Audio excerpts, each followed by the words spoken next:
சாந்தி. 25/6/2025 காலை முரளி. ஓம் சாந்தி. பாப் தாதா மதுவனம். சாராம்சம்.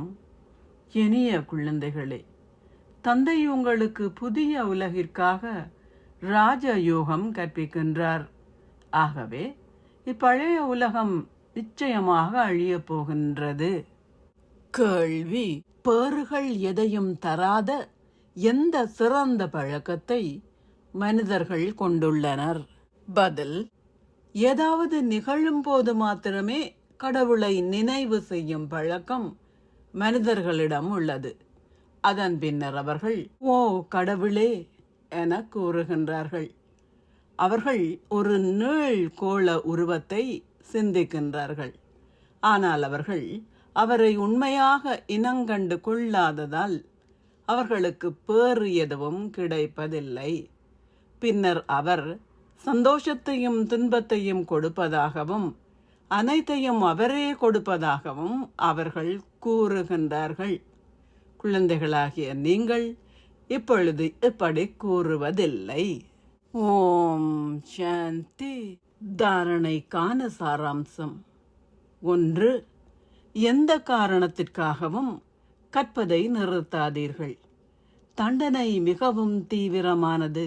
ஆகையினால் அதிலிருந்து உங்களை பாதுகாத்து கொள்வதற்கு மற்றைய அனைத்து தொடர்புகளையும் துண்டித்து ஒரு தந்தையை நினைவு செய்யுங்கள். முகம் கோணாதீர்கள். 2. தந்தையே உங்களுக்கு இந்த ஞான ஊசியை அல்லது இந்த ஞான தைலத்தை கொடுக்கின்றார். அனாதியான சத்திர சிகிச்சை நிபுணரிடம் எதையும் மறைக்காதீர்கள். தந்தையிடம் கூறுவதன் மூலம் நீங்கள் மிக விரைவில் எச்சரிக்கப்படுவீர்கள். ஆசீர்வாதம். நீங்கள் ஆரோக்கியமான சரீரத்தையும் சந்தோஷமான மனதையும் இந்த ஞான செல்வத்தையும் கொண்டிருப்பதன் மூலம் மகா பாக்கியசாலி ஆகுவீர்களாக. சங்கம யுகத்தில் நீங்கள் உங்களின் ஆதி ஸ்திதியில் ஸ்திரமாக இருக்கும்போது உங்களின் கர்மவேதனை ஒரு முட்கிரீடமாக மாறிவிடும். உங்களின் சரீர நோய்கள் யோகாவாக மாறிவிடும். அதனால் நீங்கள் சதா ஆரோக்கியமாக இருப்பீர்கள்.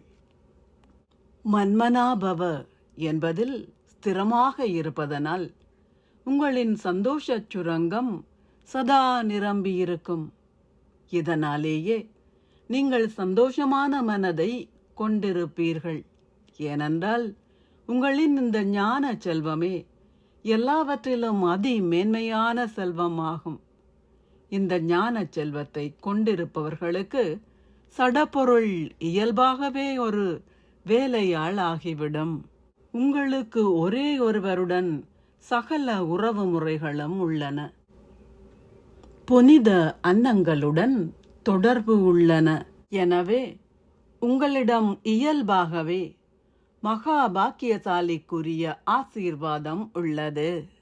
ஸ்லோகம். நினைவிற்கும் சேவைக்கும் இடையிலான சமநிலை இரட்டை பூட்டு ஆகும். ஆத்ம உணர்வு ஸ்திதியில் இருப்பதை பயிற்சி செய்யுங்கள்.